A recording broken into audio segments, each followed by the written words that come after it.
Hello friends, welcome to my new blog. अगर आप मेरे चैनल पे नए हैं तो थोड़ा अपने बारे में बता देती हूँ। मेरा नाम लक्ष्मी है। करेंटली मैं इनकम टैक्स डिपार्टमेंट में गवर्नमेंट जॉब करती हूँ। आज के वीडियो में मैं आपको डिटेल में बताऊँगी कि कैसे मैंने मात्र 1 साल में गवर्नमेंट जॉब हासिल किया।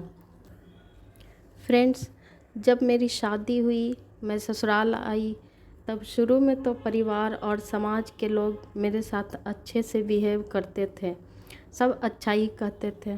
मेरे सास ससुर को सब कहते थे कि पढ़ी लिखी बहू आई है, समझदार है, और भी बहुत सी बातें थी। मैं बता दूं कि मैं अपने पूरे परिवार में पहली लड़की हूं जो सीबीएसई स्कूल से पढ़ी हूं। और आप सबको तो पता ही होगा कि सीबीएसई वालों की इंग्लिश अच्छी होती है तो लोग उन्हें ज़्यादा वैल्यू देते हैं। इसलिए मैंने एसएससी, रेलवे, बैंक और भी दूसरे गवर्नमेंट एग्ज़ाम दिए। हालांकि पढ़ाई रेगुलर नहीं हो पा रही थी क्योंकि नई नई फैमिली में एडजस्ट करने में टाइम लगता है। खैर, शादी के लगभग 6 महीने तो बहुत अच्छा रहा, लेकिन उसके बाद सबकी बातें और बिहेवियर दोनों बदलने लगी। कुछ लोग कहने लगे, क्या फ़ायदा ऐसी पढ़ी लिखी बहू लाने का जो कुछ अचीव ही नहीं की हो। वैसी पढ़ी लिखी तो बहुत मिल जाएंगी। कुछ लोग तो मेरे रंग रूप में भी कमियां निकालने लगे क्योंकि मैं सांवली हूँ, लेकिन समाज के नज़र से देखें तो लोग मुझे काली कलूटी कह के बोलते थे। फिर मैंने भी इन सब बातों को एनालिसिस किया, खुद से सवाल पूछे। फ्रेंड्स, बचपन से ही मेरी एक बहुत अच्छी आदत थी। वो ये है कि मैं लोगों की बातों को और बिहेवियर को ऑब्ज़र्व करके उसका एनालिसिस करती थी और ख़ुद से सवाल करती थी कि आखिर लोग ऐसा क्यों बोल रहे हैं, ऐसा क्यों बिहेव कर रहे हैं, क्या ये सब मेरे लिए अच्छा है या बुरा।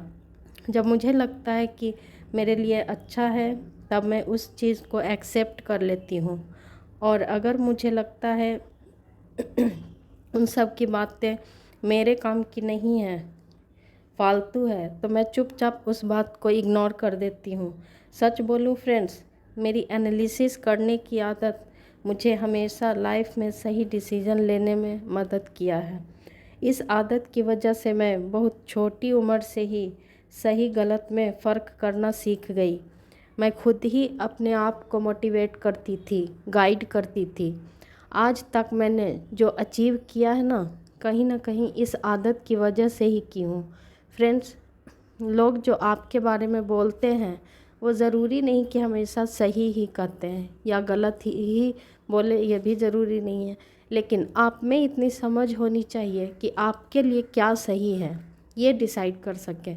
जब खुद को और लोगों की बातों का एनालिसिस किया तो मुझे भी लगा शायद मुझ में ही कुछ कमी है, खुद में सुधार करने की ज़रूरत है।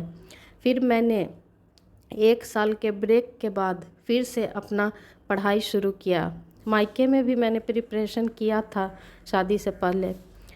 ब्रेक सिर्फ 1 साल का था तो स्टार्ट करने में तो कोई दिक्कत नहीं हुई, लेकिन मैं आगे पढ़ना चाहती हूँ। इस बात के लिए सबको मनाने में 2-3 महीने और लग गए।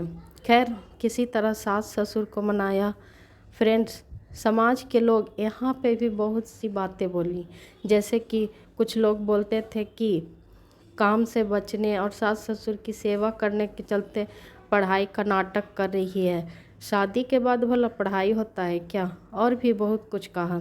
लेकिन इस बार मैंने इन सब बातों को इग्नोर करके सिर्फ़ और सिर्फ अपने गोल पे फोकस किया, और मात्र 1 साल के अंदर ही मैंने रिज़ल्ट देख के सबको जो मेरे बारे में निगेटिव बोलते थे उन सब को गलत साबित कर दिया। मैंने अपना टारगेट अचीव कर लिया और यहीं से बदल गई मेरी लाइफ। इसलिए कह रही हूँ फ्रेंड्स, आप जो भी करना चाहते हैं उसे पाने के लिए जी जान लगा दीजिए। लोगों का तो काम ही है कहना। फ्रेंड्स, तो कैसा लगा आज का ब्लॉग कमेंट में ज़रूर बताइएगा। मिलते हैं अगले ब्लॉग में, तब तक के लिए बाय बाय, टेक केयर।